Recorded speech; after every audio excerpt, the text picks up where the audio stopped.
and that's why I collect different decks, because I'm looking for more ways of describing what I'm feeling.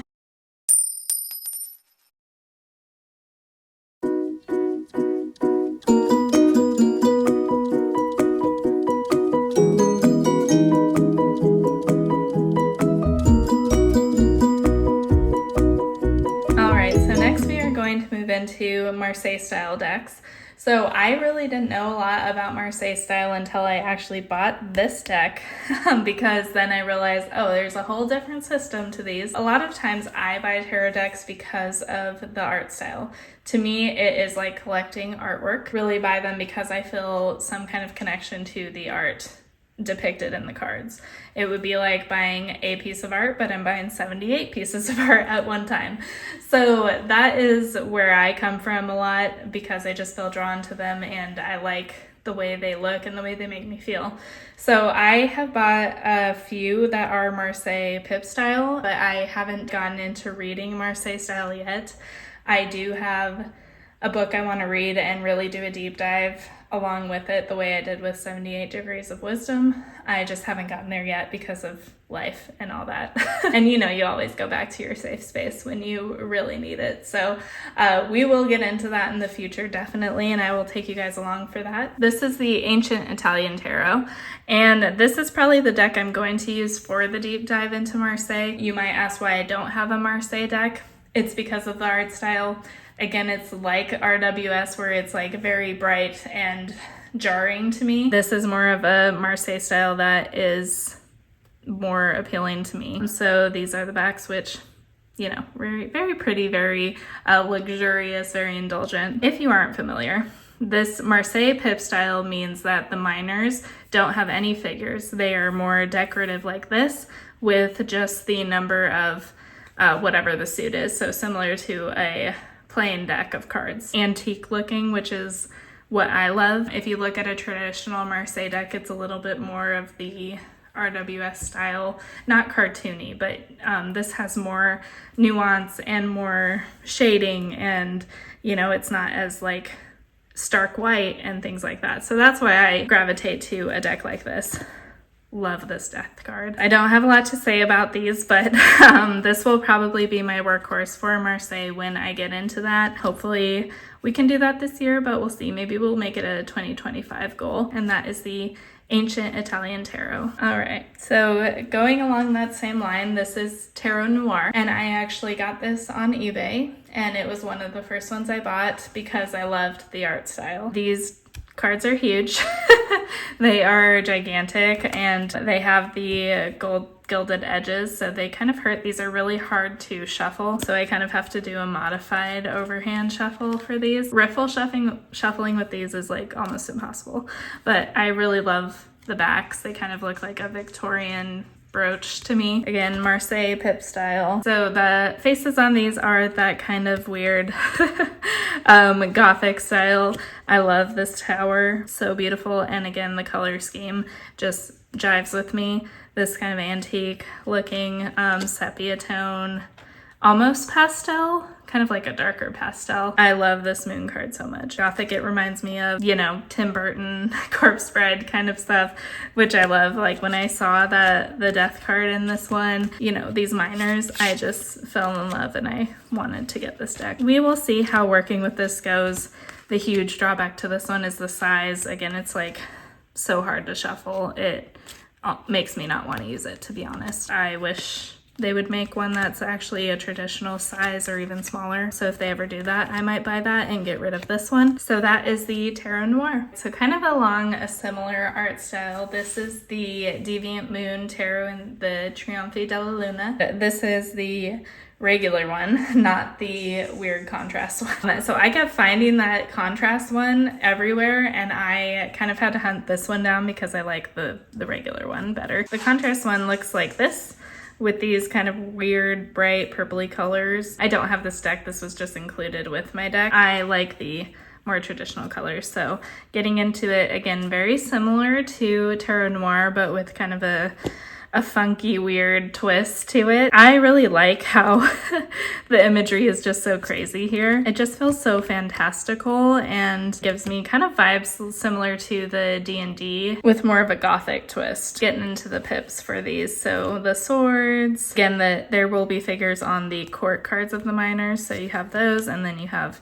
your pip minors. And so I really, again, like the color style or the color scheme here. It's muted, but still very colorful, which is kind of an oxymoron, but you see what I mean there. You know, you have these purples and blues and reds, but they're not too overwhelming and jarring. You have really beautiful detailing here. Just very fantastical, dreamlike world that we're in here. Kind of a unique gothic take on Marseille, but that is the Trionfi della Luna from Deviant Moon Tarot. Finally, we have the first deck my husband ever bought me, which is the Antique Anatomy Tarot. And when I was working in a oddity store for a while in Missouri, they had this on the shelf, and I coveted it until I finally got it for Christmas because I love the theme of this deck. This is the mass market version, so if I could get a Kickstarter version, I would love this because these cards are like tissue paper.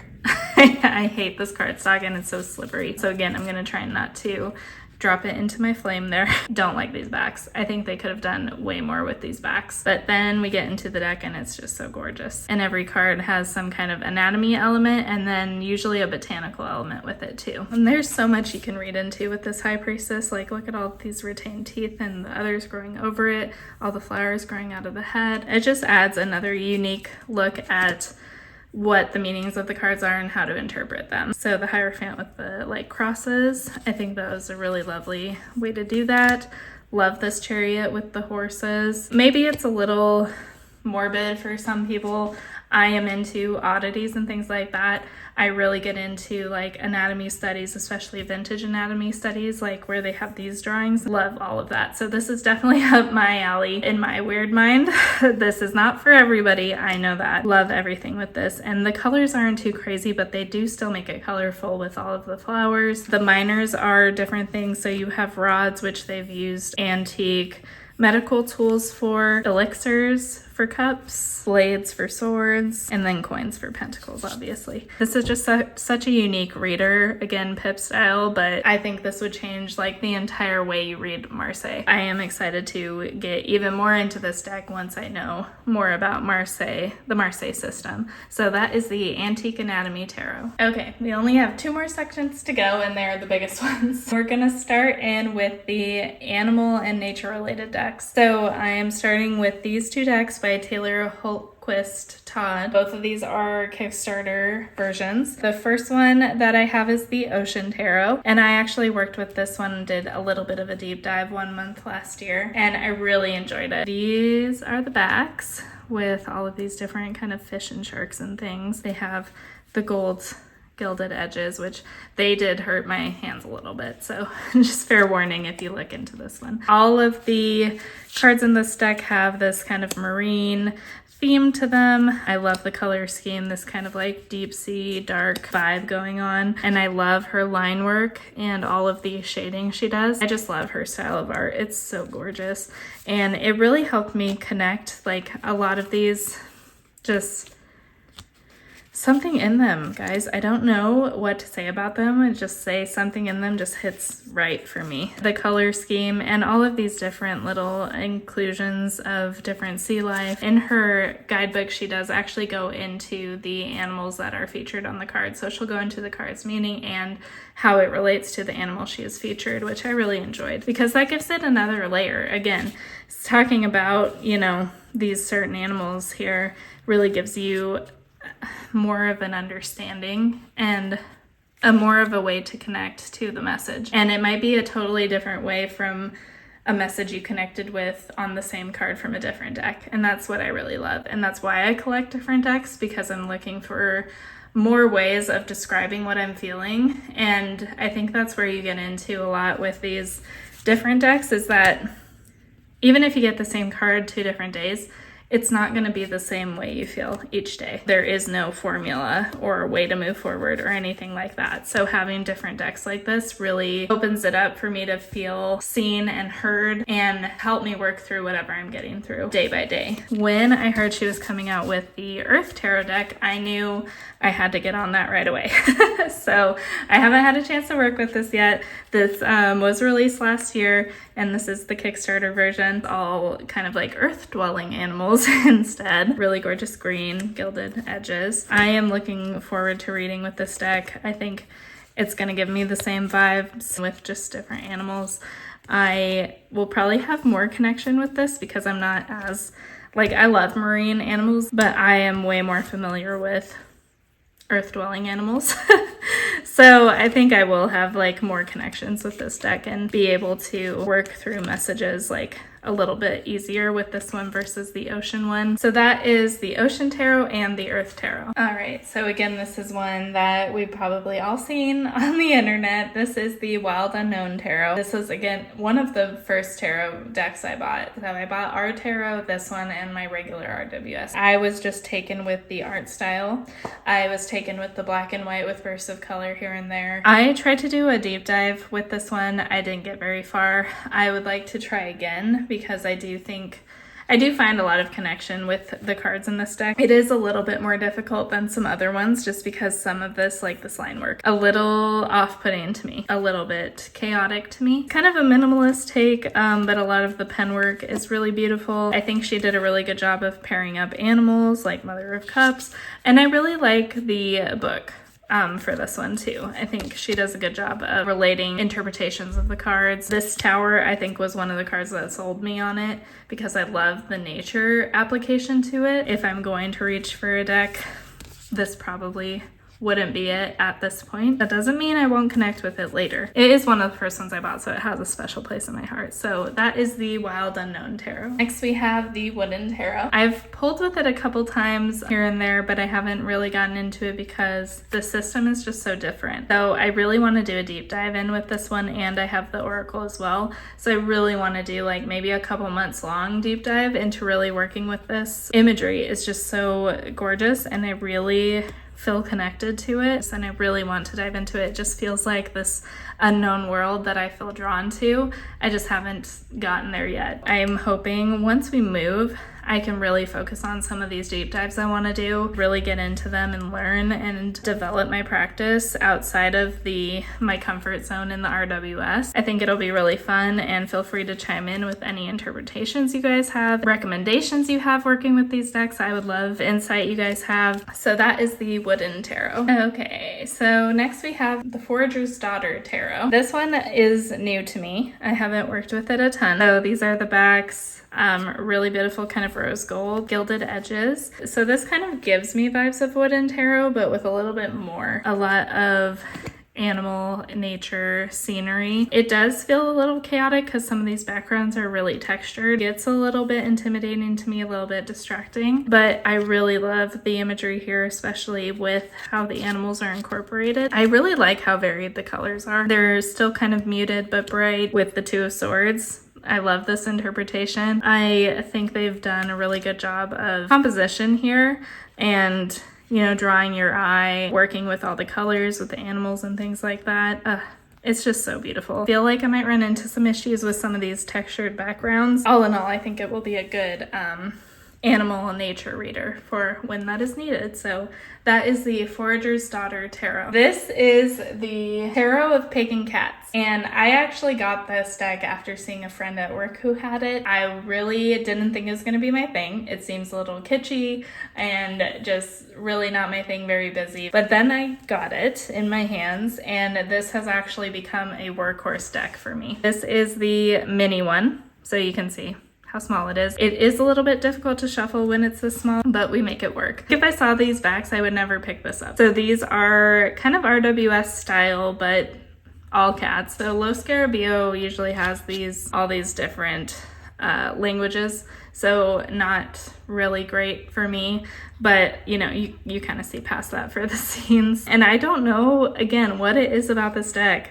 I just have really come to love it. I think it's just given me certain messages at certain times that I needed, and it's just really like always there for me. This is a kind of old reliable for me. There are some like this world, not my favorite world at all. This Wheel of Fortune, not great also with the colors, but then you get ones like this which just touch something in me. Love the mini. This is one of the only minis I have that I really use. I could take this anywhere with me. It's always there for me anyway. Even if you think like on first glance it's not for you, I would try and go out of my comfort zone a little bit. If there is just one card that intrigues you, I think it's worth looking into maybe buying that deck, because you never know what you're gonna get. It's crazy to think that just because of the backs and this border and stuff, I would never have bought it. I do believe they have a regular size as well, but I like the mini. So that is the Tarot of Pagan Cats. Sticking with the minis, this deck I actually got when I bought a lot of tarot decks on eBay, so they were included in a lot that I bought because I wanted the other two decks in it. So I haven't worked with this one, but this is Tarot of the Druids, Celtic background. This is again a low Scarabeo deck, so it has all the different things up here. I don't know if I'm going to end up working with this deck. I might end up giving it away. I have kept it because I have it. Some of these bases don't hit for me. I think there are other Druid style decks that I'm more drawn to, so I might end up giving this one away. But again, I don't want to turn anything away because of my experience with the Pagan Cat. That is the Tarot of the Druids. Okay, next we have the Mushroom Tarot. This was a Kickstarter deck. I did not buy it for the backs. I know what they were trying to do with these backs, but I do not like them. What I really bought it for was the mushroom connection and the art style. So they have this really pretty copper gilding. Again, I liked this when I thought gilding was like the shit. In terms of decks, it's a little bit rough. It is what it is. I really love the way their art style is. It's kind of cartoony, very 60s, you know. I know the idea maybe is to feel like you're tripping on mushrooms. Look at these people with mushroom heads. Yeah, so I just thought it was a fun little deck. We'll probably pull this out when I'm just kind of messing around, wanting something fun to play with in terms of readings, not looking for like super serious answers or anything, but you never know. I just really love the artwork and the mushroom component as well, and the nature component. That is the Mushroom Tarot. Next we have the Wildwood Tarot. And so again, if you've seen anything about this deck, you know it's its own thing. It's doing its own thing. There is really no adherence to the RWS system or the Marseille system. Really intended for more pagan readers, ones that are more connected to nature, things like that. So this was another one of my first that I bought because I did feel so connected to it. I've read with it a little bit, but not as much as I would like to. So I really want to do like a month or two deep dive into this, really work with it. But the artwork is just so gorgeous. It gives me Ottoman society, vintage watercolor drawings of nature. I love this as the guardian. I think it's so great. And what I really love too is the way that they describe this in the book is that they describe life as like walking through a forest and all of the animals and figures and people that you meet along the way. And I really connect with that metaphor for life. I think it's really, really wonderful. And that's, again, why I felt so drawn to this deck, because that's kind of how I like to think of life as well. And so that it's a journey and we're walking along a path and we come across all these situations, all of these, you know, creatures and all of these people, and the choices we make along the way determine how we move along the path. And so I like this for the Fool. Instead, we have the Wanderer starting on the edge of the forest, walking along. So I just really, really connect with this deck and I want to work more with it. That is the Wildwood Tarot. Final deck in our nature animal themed one is the Botanica Tarot, or Tarot Botanica. Not sure which way that is supposed to be pronounced. All like gold foil on the back and then gilded on the sides. Hurts like heck, let me just tell you. And they're really sticky because of that too. So they take a little working as well. What I love about this deck is that there are no figures. There aren't animals. The main focus are the flowers and things on each deck. So they have the RWS numbering system up here. This would be Judgment. So I really like how they did the artwork to kind of mimic the general composition of the traditional card. So if you think of the Judgment card with the angel blowing the trumpets, this kind of mirrors that. They're just really gorgeous with all the pentacles or the coins in there. I really love this, kind of gives like Studio Ghibli vibes to me a little bit. So it just is really, really gorgeous, really gorgeous color. I love the black space in the back. It's really thick cardstock too, which makes it a little bit harder to shuffle. It is going to be a little bit harder for someone who is not familiar with either reading intuitively or familiar with the meanings of the traditional cards just upon like knowing them and not seeing the scene. If you remember a traditional meaning for the King of Cups and you can apply that to this, great. I read it more intuitively with how I feel. There is a little guidebook in there that I do rely on. Keywords and things like that. I do really love it. I don't regret buying it. I don't use it a lot right now. I want to use it more.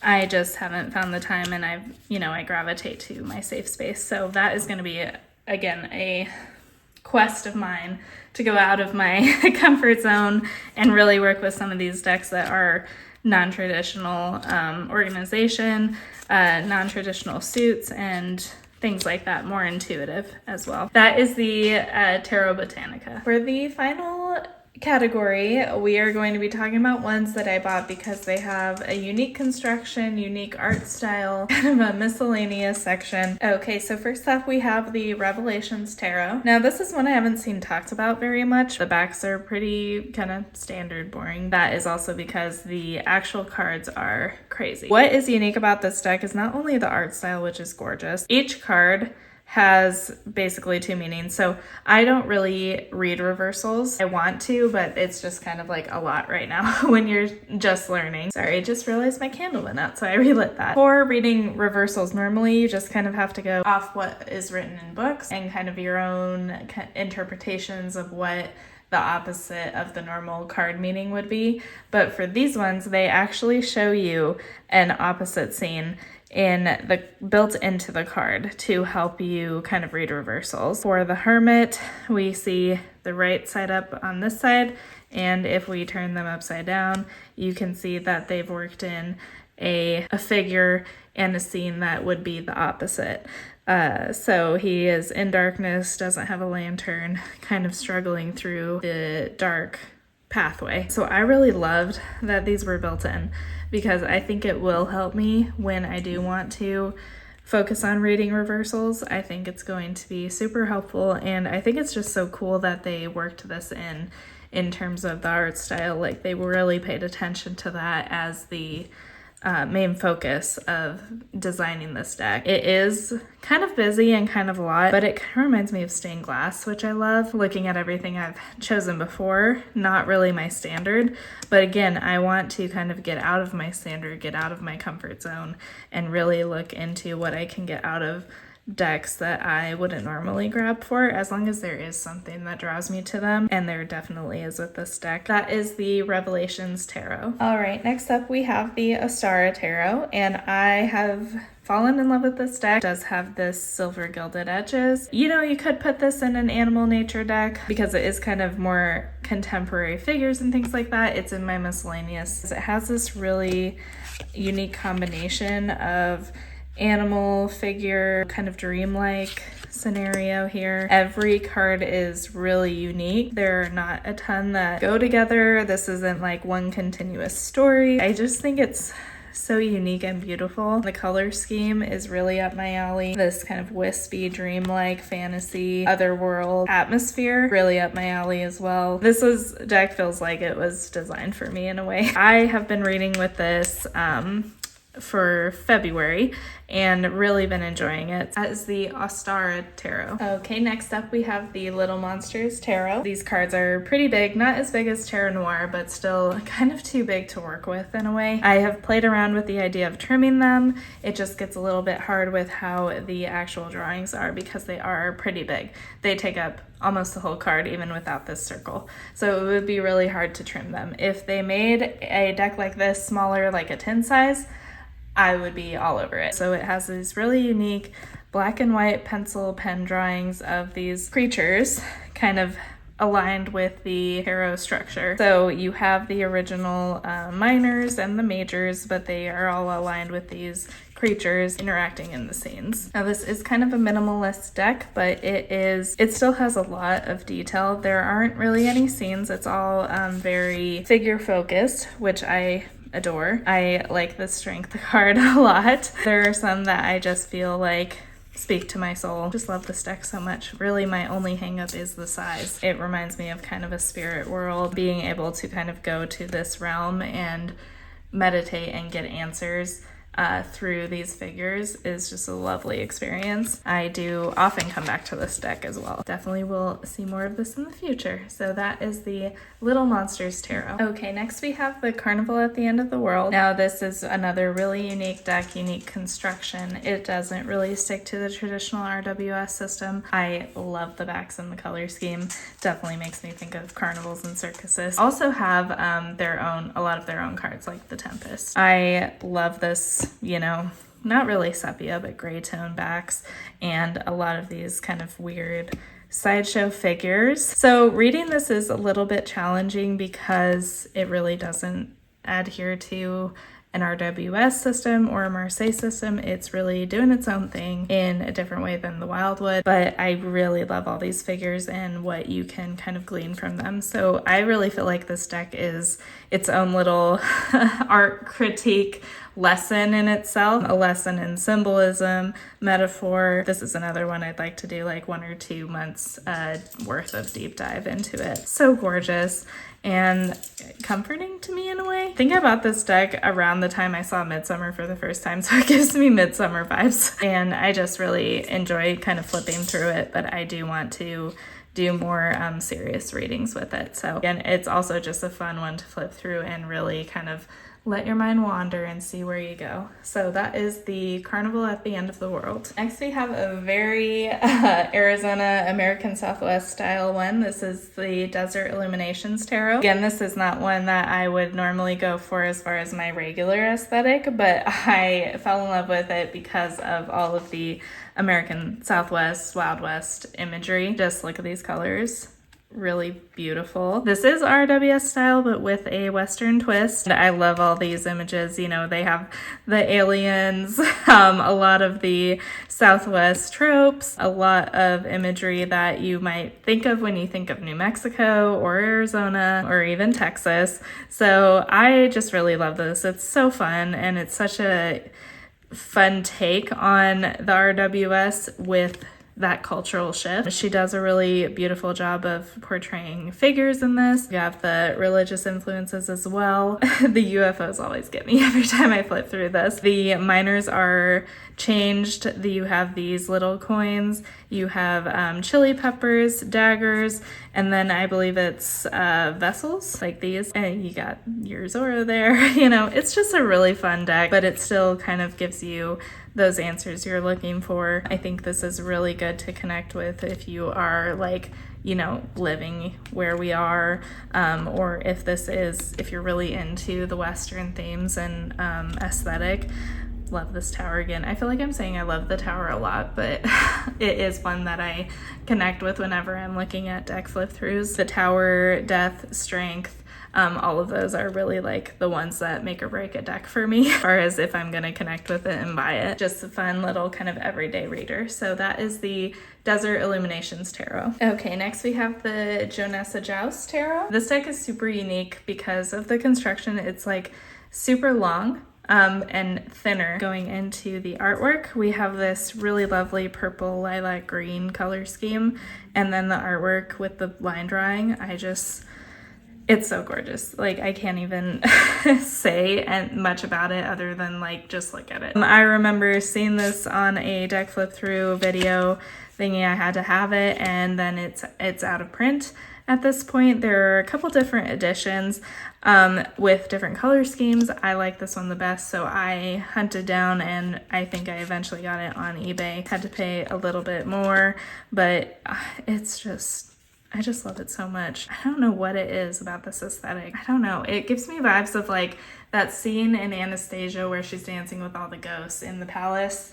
and I don't know another way to describe it, but I love that movie and I love that scene. We have kind of differences in figures as well, just kind of looking at like this figure versus this one. And it really kind of bridges the gap between these esoteric like figures and themes versus the everyday person and what they're going through. The one of the Emperor is probably my favorite, and my favorite portrayal of the Emperor in general, this one.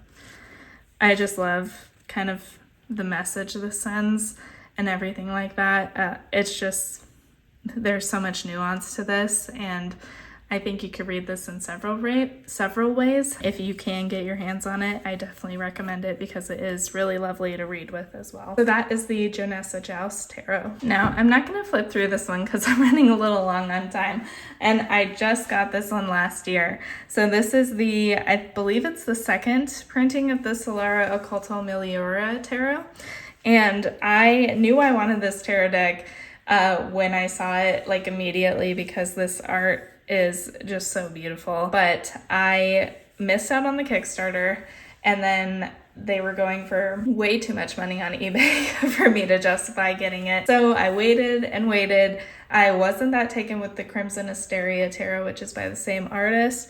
But when they said they were going to release this again on Kickstarter, I immediately backed it. So I haven't even opened it yet because I do want to kind of take my time with it.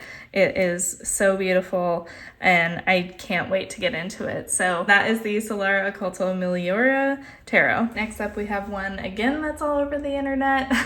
This is the Prisma Visions Tarot, and you have probably seen the stills, but if you haven't, maybe I'll find one if I can put that in here, or I'll put a link to it. But this deck is really unique. So this has a really beautiful back, silver gilded edges, and then when you go into this, it really gives you everything you need to know. So this really painterly scenes, really unique construction. Of course, the thing I think of is Van Gogh, but so this kind of impressionistic art style that's really speaking to the scenes of the tarot. They don't really stick to the RWS system. They just kind of play off it. They're inspired by it. Love this death card because that's how I read death. Pictures of this online, you'll see that if you lay them out in order, they kind of make one continuous scene. And I really like that aspect of it because then I can read it like we are on a journey and these are stops on our journey.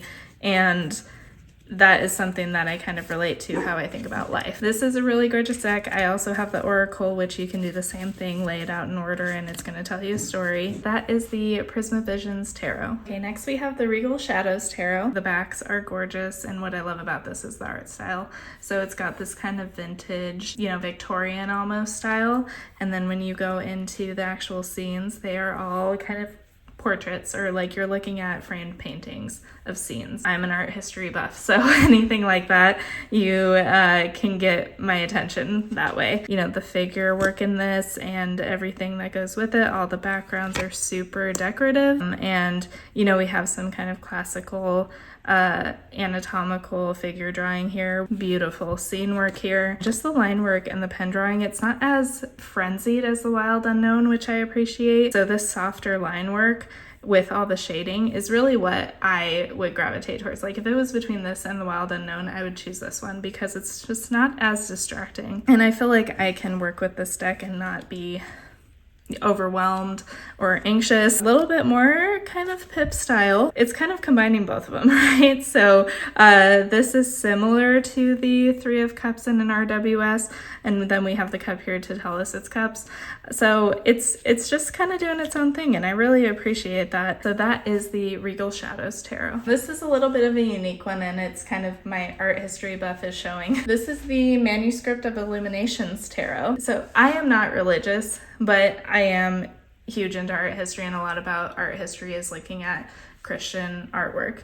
And what I really loved was looking at illuminated texts. And so that was one of my favorite things. So when I saw this tarot, I was like, I want that, and I want to get in and see what it's like. So the backs are beautiful. The thing about this deck is that it kind of draws from illuminated texts that they would include scenes like this and paintings that would help to enhance the reading of the text, and it would also make it accessible for people who could not read, so they could still get the gist of the story through these scenes. This is going to be a little bit more difficult. I haven't read with this yet, but so the Nine of Pentacles, kind of looking at this imagery and what does that say. So this draws elements from the original RWS, like the Nine of Pentacles usually does have a woman and a bird, but it's completely different. I really love how it brings in these other external elements outside of the main scene here. I think it's gorgeous, and it will be really interesting to read with it because it is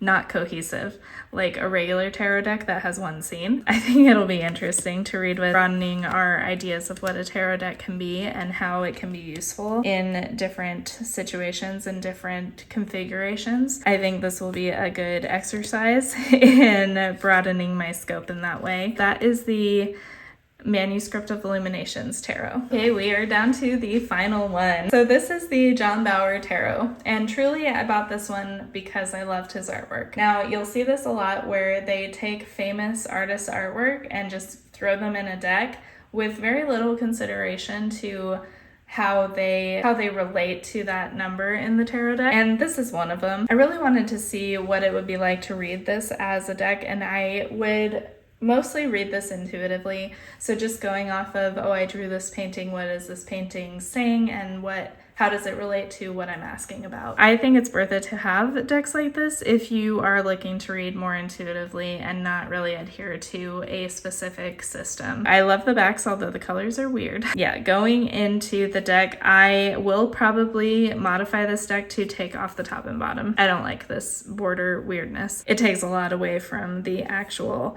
theme that's going on. So that will be a project in the future, definitely. But I just love John Bower's work so much. You know, Scandinavian folklore, fairy tale. I bought this because I looked up this painting because I saw it in Midsummer and I loved it. That's really where I found out about this deck. I did see it on a couple deck collection videos, but I really wanted to kind of look more into his work, and having a deck like this, I get a little survey of it for not that much money. And I think reading this would be lovely to do if reading it in a more intuitive way. I've done some readings with it. Really need to trim it because it is so distracting to me. Really takes away from it, but it's so gorgeous. This is the only deck where I really have that's like an artist that they've just turned into a tarot deck instead of an artist making a tarot deck.